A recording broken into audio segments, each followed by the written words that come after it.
तमाम अंबिया की जिंदगियों में ना एक चीज बहुत कॉमन है, एक ऐसा ताकतवर उसूल जो हमें नुकसान और दुनिया से लगाव जैसी चीजों से निपटने का एक बिल्कुल नया तरीका सिखाता है। चलें आज इस गहरे तसव्वुर को जरा समझते हैं। अच्छा, एक लम्हे के लिए रुककर सोचें, वो कौन सी चीज है जिसे खोने का डर सबसे ज्यादा लगता है? ये एक ऐसा सवाल है जो हम सबके दिल में कहीं ना कहीं जरूर मौजूद होता है। अक्सर इसका जवाब क्या होता है?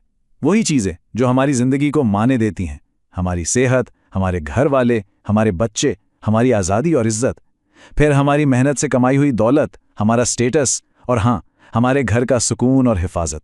ये वो सुतून हैं जिन पर हम अपनी जिंदगी की इमारत खड़ी करते हैं, और जाहिर है इनमें से कोई एक भी हिल जाए तो गहरी तकलीफ तो होती है। तो सवाल यह है कि इन तमाम चीजों से जुड़े खौफ का असल सोर्स क्या है? इसकी जड़ है हमारी इस दुनिया से वाबस्तगी में एक गहरा लगाव जो कि इंसानी फितरत का एक लाजमी हिस्सा है। चलें इसको थोड़ा और खोलकर देखते हैं। इस्लामी रिवायत में इस आरजी दुनिया, इसकी सारी चमक दमक, चीजें और थोड़ी देर की खुशियां, इन सब के लिए एक लफ्ज इस्तेमाल होता है, दुनिया। और यही वो हकीकत है जिससे हम जाने अनजाने में चिमटे रहते हैं और जिसे खोने से डरते हैं। यहां पर ना दो बिल्कुल अलग सोचों का टकराव नजर आता है। एक तरफ है दुनियावी सोच, जब कोई नुकसान होता है तो सवाल उठते हैं, मैंने ये क्यों खो दिया, या मुझे ठीक होने के लिए ये चीज चाहिए, या फिर मेरा सुकून कब वापस आएगा। और दूसरी तरफ है नबवी सोच, जिसका जवाब हमेशा एक ही होता है, अल्लाह मेरे लिए काफी है। और यही वो नबवी जवाब है, हस्बी अल्लाह। और ये एक ऐसा हल है जो सच पूछें तो हमारी आम सोच से बिल्कुल उल्टा है, यानी काउंटर इंट्यूटिव है। हस्बी अल्लाह यानी अल्लाह मेरे लिए काफ़ी है, लेकिन ये सिर्फ एक जुमला नहीं है, ये एक जिंदा हकीकत है। इस बात का एहसास कि इंसान की जो हतमी ज़रूरत है ना, वो सिर्फ और सिर्फ अल्लाह ही पूरी कर सकता है, दुनिया की चीज़ें नहीं। और ये बात समझना बहुत ज़रूरी है, अंबिया की आजमाइशें अल्लाह को खोने के बारे में नहीं थीं, बल्कि वो दुनिया को खोने के बारे में थीं। उनकी जिंदगियों को इसलिए आजमाइश में डाला गया ताकि वो एक अमली मिसाल बनकर दिखा सकें कि जब तराजू के एक पलड़े में पूरी दुनिया हो और दूसरे में सिर्फ अल्लाह, तो असल वजन किस तरफ होता है। चलें कुछ मिसालें देखते हैं। हज़रत अय्यूब अलैहिस्सलाम की जिंदगी को देखें। उनसे वो सब कुछ ले लिया गया जो हमारे लिए कीमती होता है, उनकी सेहत, उनकी सारी दौलत और यहां तक कि उनके बच्चे। लेकिन उनका जवाब क्या था? उन्होंने ये शिकायत नहीं की कि मेरा क्या चला गया, नहीं, बल्कि उन्होंने अल्लाह की रहमत की तरफ रुख किया और कहा, बेशक मुझे तकलीफ पहुंची है और तू सब रहम करने वालों से बढ़कर रहम करने वाला है। फिर हज़रत इब्राहीम अलैहिस्सलाम की मिसाल देखें। उन्हें ना सिर्फ अपने घर और मुआशरे से निकाल दिया गया, बल्कि उन्हें सीधा दहकती हुई आग में फेंक दिया गया। मतलब एक ऐसी सूरत हाल जहां बचने का कोई चांस ही नजर नहीं आ रहा था। और इस इंतहाई खतरनाक लम्हे में आग के सामने उनके अल्फाज क्या थे? अल्लाह मेरे लिए काफ़ी है और वो बेहतरीन कारसाज है। ये हस्बी अल्लाह का एक वाज़े और अमली ऐलान था।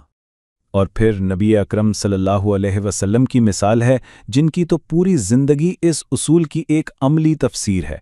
उन्होंने दुनिया की हर वो चीज़ कुर्बान कर दी जिससे इंसान को लगाव होता है, दौलत, औलाद, अपना वतन और ज़ाती सुकून, सब कुछ।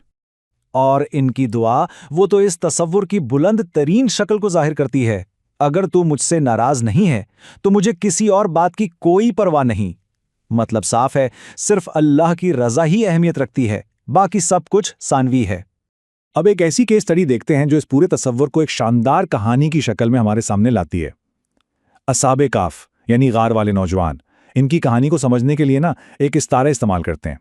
फर्ज करें दुनिया की तमाम तर चमक दमक, मादी कामयाबी और माशरती हैसियत को हम एक नाम देते हैं, एले। तो असहाबे कहफ की कहानी दरअसल अल्लाह को इस ला पर यानी दुनियावी और मादी जिंदगी पर तरजीह देने की कहानी है। और ये कोई हादसाती नुकसान नहीं था। इन नौजवानों ने जानबूझकर शऊरी तौर पर अपनी पीठ फेर ली, माशरती हैसियत से, अपनी हिफाजत से, आराम से और हर किस्म के मादी फायदे से। उन्होंने अपने ईमान के लिए दुनिया की हर आसाइश को ठुकरा दिया। लेकिन इस कुर्बानी का नतीजा क्या निकला? यहां पर अल्लाह ने पूरी मुसावात को ही उलट दिया, बिल्कुल रिवर्स कर दिया। जरा इस इलाही मुसावात को देखें। पहला कदम, उन्होंने दुनिया को छोड़ दिया, वो एले से भाग गए। उसके जवाब में दूसरा कदम, अल्लाह ने उनकी हर चीज़ की हिफाजत की, सिर्फ उनके जिस्मों की नहीं बल्कि उनके ईमान को भी और मजबूत कर दिया। और आखिर में तीसरा कदम, जिस दुनिया को उन्होंने छोड़ा था ना, उसी दुनिया ने उनकी कहानी को हमेशा के लिए अमर कर दिया, जो आने वाली नस्लों के लिए एक निशानी बन गई। तो ये पुरानी हिकमत आज हमारे लिए क्या मायने रखती है? ये हमें अपनी कामयाबी की जो तारीफ है ना, उस पर नजरसानी करने की दावत देती है। ये हमें खुद से एक बुनियादी सवाल पूछने पर मजबूर करती है कि हम जो भी मेहनत कर रहे हैं वो अल्लाह के लिए है या सिर्फ दुनियावी नताइज के लिए? क्या हमारा असल मकसद इसकी इताअत है या सिर्फ वो कामयाबी जिसे दुनिया तस्लीम करती है? और दूसरा अहम सवाल, क्या दुनिया की चीजें खोकर भी ज़हनी सुकून बरकरार रखा जा सकता है? इसका जवाब हमारी अल्लाह पर तवक्कुल की गहराई में छुपा है। और आखिर में ये सारी हिकमत इस एक ताकतवर उसूल में सिमट जाती है, जब हदफ अल्लाह हो तो नुकसान तकलीफ नहीं देता, ताखीर परेशान नहीं करती और नतीजा कामयाबी की तारीफ नहीं करता। यही वो सच्चाई है जो हमें दुनियावी लगाव की जंजीरों से आज़ाद करके हकीकी सुकून की तरफ ले जाती है।